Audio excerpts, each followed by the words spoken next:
MLC కవితకు చుక్కెదురైంది. ఆమెకు మధ్యంతర బెయిల్ ఇచ్చేందుకు న్యాయస్థానం నిరాకరించింది. తన చిన్న కుమారుడికి పరీక్షలు ఉన్నందున ఈ నెల 16 వరకు మధ్యంతర బెయిల్ ఇవ్వాలని రౌజ్ అవెన్యూ కోర్టులో కవిత పిటిషన్ దాఖలు చేశారు. దీనిపై విచారణ జరిపిన న్యాయస్థానం కవితకు మధ్యంతర బెయిల్ ఇచ్చేందుకు నిరాకరిస్తూ తీర్పునిచ్చింది.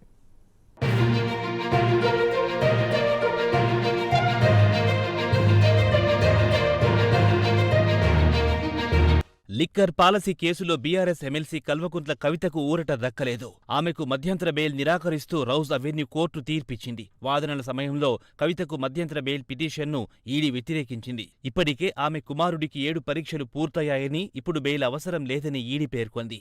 ఆమెకు బెయిల్ ఇస్తే కేసు దర్యాప్తుపై తీవ్ర ప్రభావం పడుతుందని తెలిపింది. సాక్ష్యాలు, ఆధారాలను తారుమారు చేసే అవకాశం ఉందని పేర్కొంది. ఇప్పటికే అప్రూవర్గా మారిన కొందరిని ఆమె బెదిరించారని, అందుకు తమ వద్ద ఆధారాలున్నాయని వాదనల సందర్భంగా కోర్టు దృష్టికి తీసుకొచ్చింది.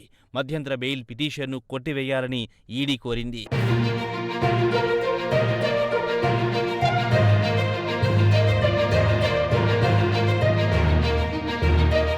కవిత మధ్యంతర బెయిల్ పిటిషన్పై ఈ నెల 4న వాదనలు ముగియగా తీర్పును రిజర్వ్ చేసింది న్యాయస్థానం. సోమవారం తీర్పు వెల్లడించిన రౌజ్ అవెన్యూ కోర్టు ఈడీ వాదనలతో ఏకీభవిస్తూ కవిత మధ్యంతర బెయిల్ పిటిషన్ను తోసిపుచ్చింది.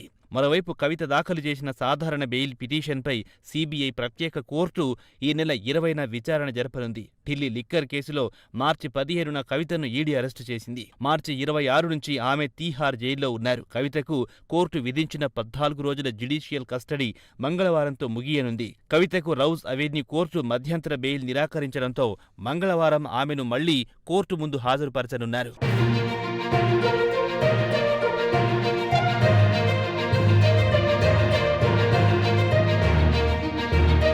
బీఆర్ఎస్ ఎమ్మెల్సీ కవితకు వరుసగా ఎదురుదెబ్బలు తగులుతున్నాయి. ఇప్పటికే సీబీఐ విచారణను సవాల్ చేస్తూ పిటిషన్ వేసినా ఊరట కలగలేదు. ఇప్పుడు మధ్యంతర బెయిల్ పిటిషన్ను తిరస్కరించింది.